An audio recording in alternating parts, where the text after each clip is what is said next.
Okay, class, this is chapter 5 we're on here now with regards to road rage. And of course, road rage today is a pretty common occurrence as opposed to, say, even a decade ago when there wasn't nearly as many vehicles on the road and there wasn't as many roads, of course. But today we have a lot of drivers getting their license every day, and men and women and getting on the road. Some of them even have their car probably when they get their license.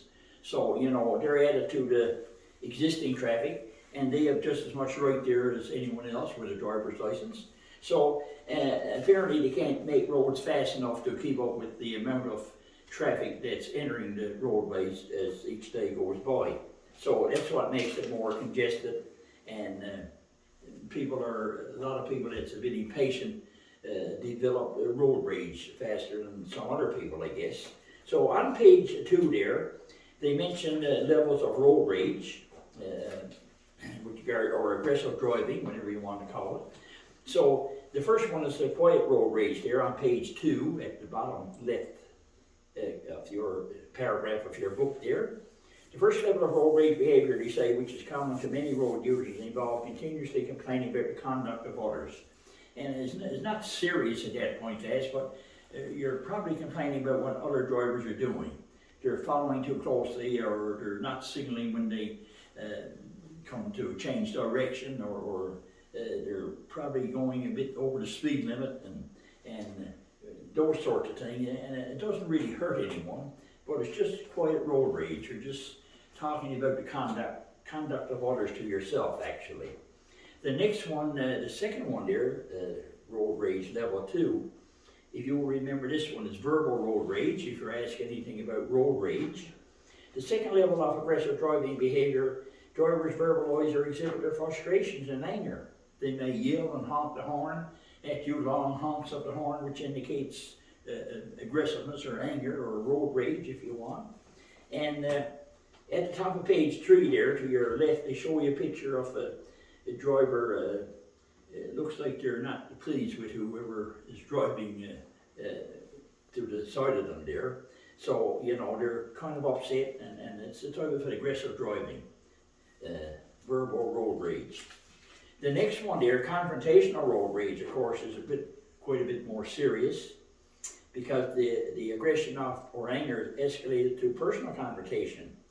Drivers use their vehicles to frighten or attack other road users, to cut off on other motors. They drive in front of others and slam on the brakes. Hopefully you'll run into them. Just imagine how angry you can become, you know, out there.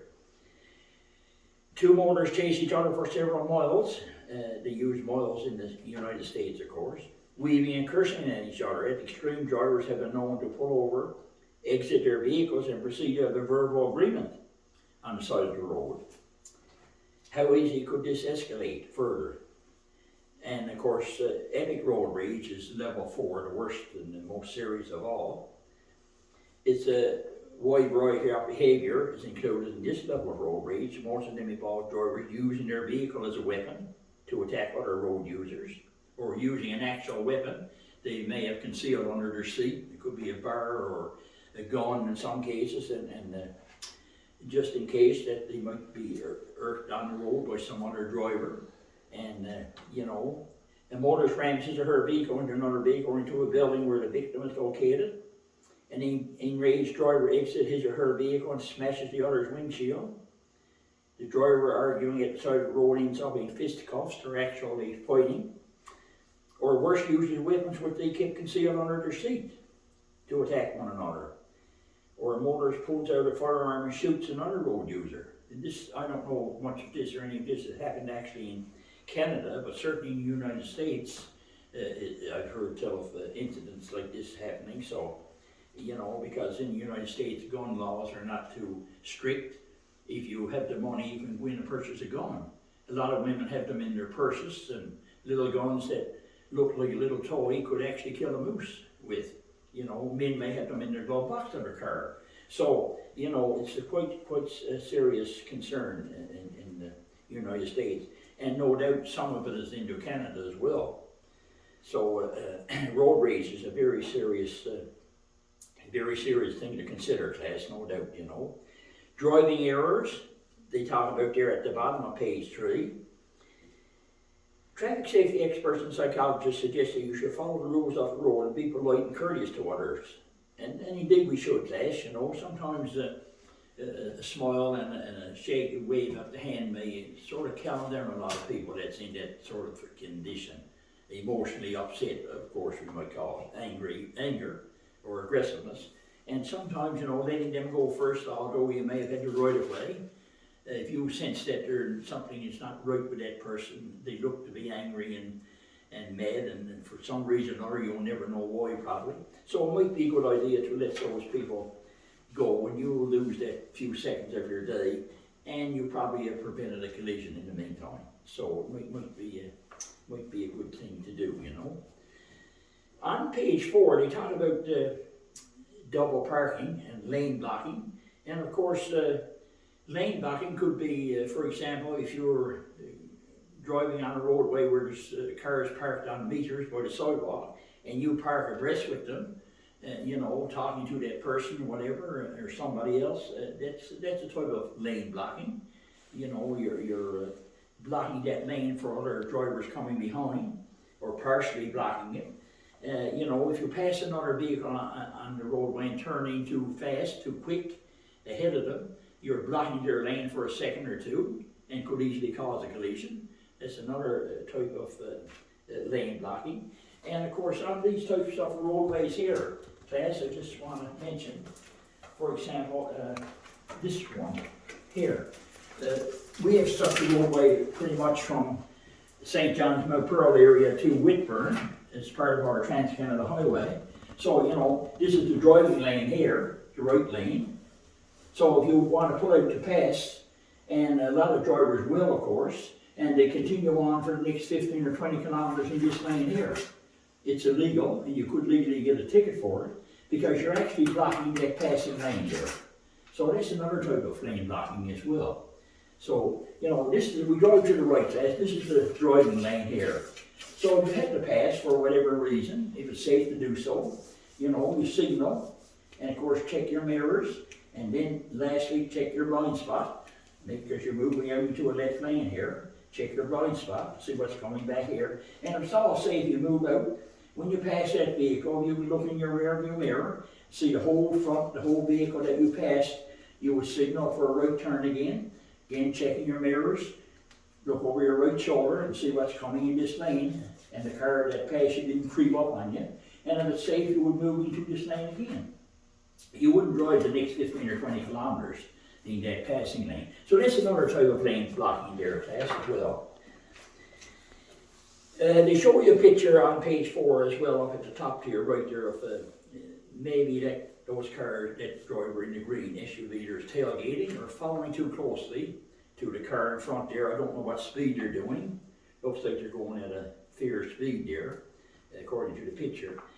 But in any event, the car looks to be much too close to that car in front. So if that car in front had to stop, or if the engine cut out, possibly, you know, they wouldn't have time to react to that situation. They wouldn't have stopping distance. They wouldn't have time to steer around it, or the space maybe. So there's nothing safe about that particular picture there when it comes to tailgating, class. It's or not allowing that nice safe following distance. When completing a passing maneuver, they say, don't cut back into the right lane too soon. Make sure the whole front of the vehicle is visible. And that's what we just mentioned there. And that's in that second paragraph on page 4 to your right there. Emerging situation, leave plenty of space between your vehicle and other vehicles, other motorists. When changing lanes, don't cut in too close, nor weave back and forth from lane to lane, performing several lane changes one after another.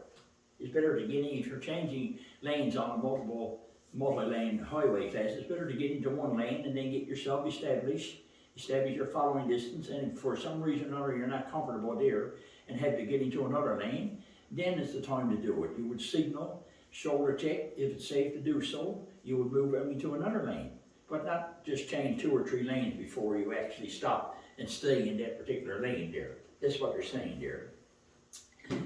Communication errors is one of the keys to safe and cooperative use of the HTS, which is the Highway Transportation System.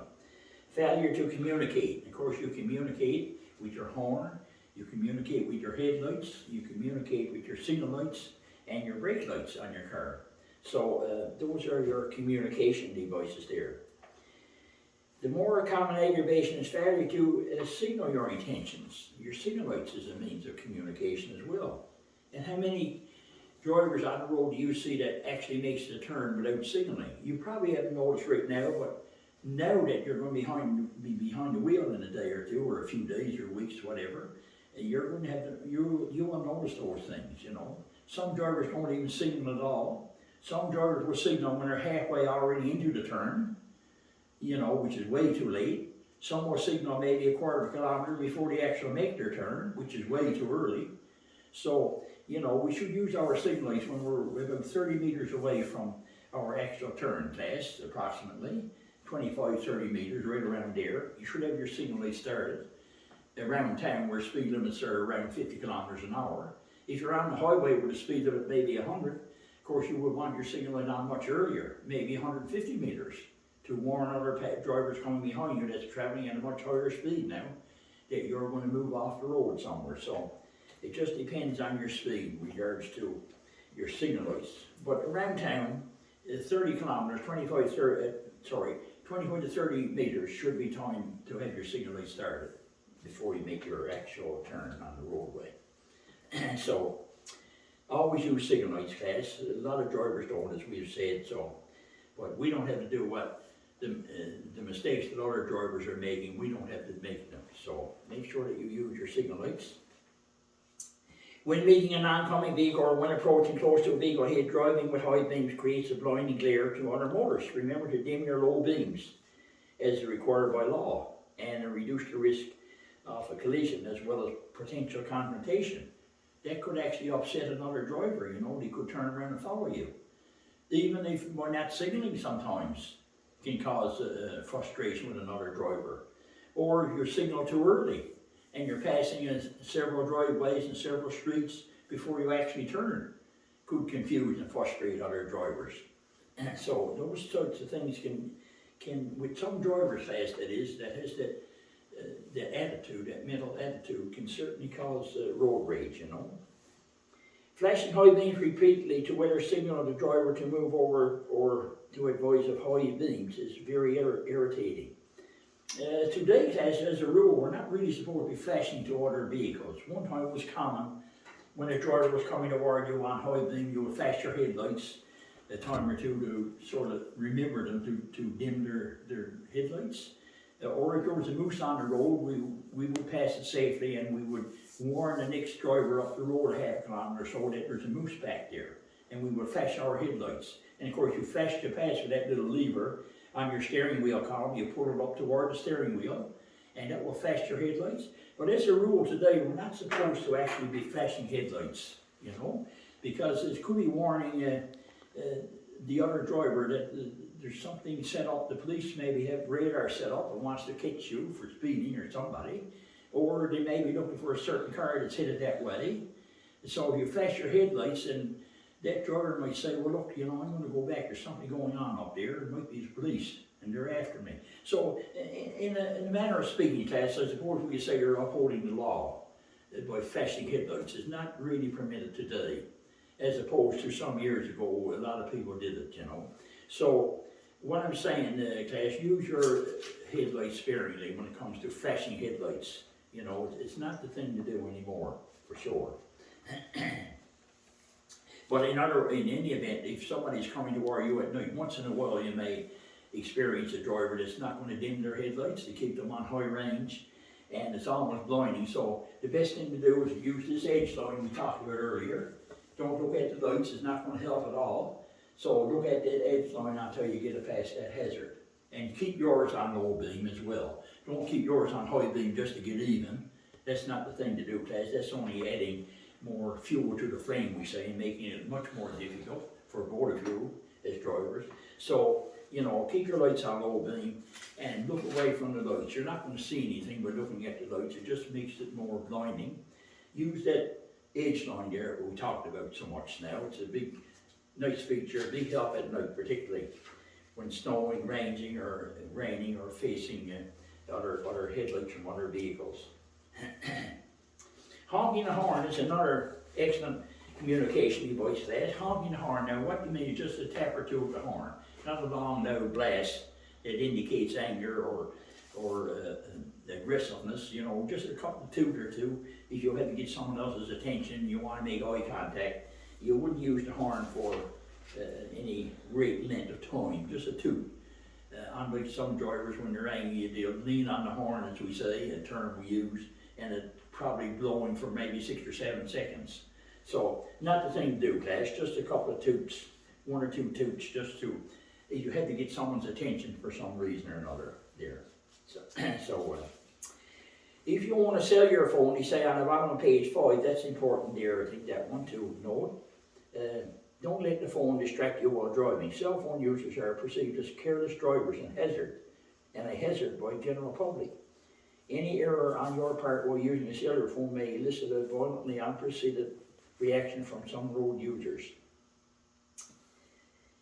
Have your cell phone equipped with hands-free, speed dialing, and voice recognition options. They talk about on page 6 there. I just want to read you the second paragraph here at the top of the page about bumper stickers and flags and slogans that are common on many vehicles. They tell us to refrain from attaching any to your vehicle that other road users may find offensive and cause a confrontation. Just imagine, just because of the bumper sticker you had on the back of your car may infuriate somebody that's following you. And they'll try to pull you over, and probably God knows what would happen. You know, so, the point being, class here, I think that it doesn't take much to offend some drivers out there. Nothing we can do about them. We can respond to the way they react, you know, and don't make eye contact with them. And if there's other lanes to get into, you get away from them. Well, we would change lanes, or even pull up another street that you'd only tend to go just to get away from them. You might be an extra 5 minutes getting home, but at least you got that person off of your behind, so to speak, because they could result in something serious sometimes, lads. So that's the thing to do there. Anger management on page 6 as well. They say step 1, you must acknowledge the fact that you can't handle frustration and anger. Step 2, pay attention to your thoughts and feelings while driving. While driving, realize that you cannot control traffic, but you can control your reactions to it. Like we say, we can respond to what other drivers are doing, class. We can't do nothing about what they're doing, but we can respond to it in a way that can keep us safe and our passengers, hopefully. Keep your cool in traffic. Recognize the absurdity in traffic disputes. It is important to challenge anger-provoking thoughts before the successfully waves of anger can compound the problem. Step 3, change the way you feel gradually, 1 step at a time. If you have a history of stress or anger, well, they suggest you take a course in anger management. You know, and there are such courses available, and could help a lot of people that really feel stressed out there or frustrated with other road users. Be courteous. They say, do unto others as you would have them do unto you. Courtesy is contagious or catching and may help to defuse a bad situation. You know? So, as I say, a little hand signal sometimes and a smile, and let the other driver go first, you know, although they shouldn't. You probably had the right of way. Sometimes that could diffuse an angry situation, class, so that would be the thing to do. Give others the benefit of the doubt. Don't think that other drivers do things deliberately to antagonize you. You have made mistakes while driving, so so can other road users. Try putting yourself in their shoes. So, on the last page there, page 8 of chapter 5, they say what to do when confronted, or somebody tries to antagonize you because of your driving or something you did, or they think you did, whatever. They say one driver cannot start a fight alone. It takes 2 to tango. So disassociate yourself from problems that occur while driving. Keep your distance from erratic drivers. Drivers known as not behaving themselves, in other words. Avoid all conflicts. Don't make eye-to-eye contact with aggressive or confrontational road users. If challenged, follow your pride, relax, and get out of the way. Even if you had to put off the road sometimes for half a minute or so, let them get by you, you know, or as I've mentioned, put up another street, although you don't intend to go there, or in the case of a multi-lane highway, you could change lanes. You've got a lot of lanes and choices to make there. They say as a rule, lock all doors while driving, keep the vehicle window and sunroof only partially open. When stopped behind a vehicle, leave space so you can pull out and escape. And this, as I mentioned earlier, staying back whereby you can see the rear tires of the car contacting the road surface there. And that will give you the space to move around them if you have to. If someone approaches your vehicle, as a rule, follow the posted speed limits and avoid accelerating to run yellow traffic lights. If another motorist pursues you, don't go home. And that's a nice piece of advice there, that's because if you went home, they probably won't bother you now, but at least they know what street you live on, what house number you live in, and they may be back a few days after looking for you. So, and that's why you suggest not to go home there actually. But you could go to a police station if you know where it is and you're near a police station, of course. Or if you can't get there, of course, you'll go to somewhere where there's a lot of activity, like maybe a grocery or a Walmart center or a shopping mall, somewhere where there's lots of people going to and fro. And of course you would flash your headlights and blow your horn and get people's attention, and they're not likely to bother you at that point because there's too many people around. They're going to get caught, and there's probably going to be people there that will help you. So for those reasons, you're probably much more safer rather than going home. At that point, you might get home safely, okay, but at least they know now where you are. And some people may just have that kind of, a grudge against you that they really want to get even, and they could be back a week after looking for you. So, and that's the thing to do there, not to go home, as they mentioned. When you see an arrested driver, get the license number and report the incident to the authorities. If the individual is involved in a crash, stop at a safe distance from the collision. Wait for the police to arrive and then report the driver's behavior to the officer. So that's the thing about road rage class. There's lots of it out there. Just be aware and keep your cool and do whatever it takes to calm that person down, respond to them in a safe manner, and try and keep things at a lower level, always, as much as possible. Road rage is common, no doubt about it. It's not something that's going to go away very fast, I wouldn't think. There's a lot of drivers today getting on the road every day, new drivers, plus the existing drivers. So it's making traffic more congested, as they've told us there. So to be extra careful. So that's it for chapter 5 class concerning road rage. So I think you have an assignment to do after this chapter.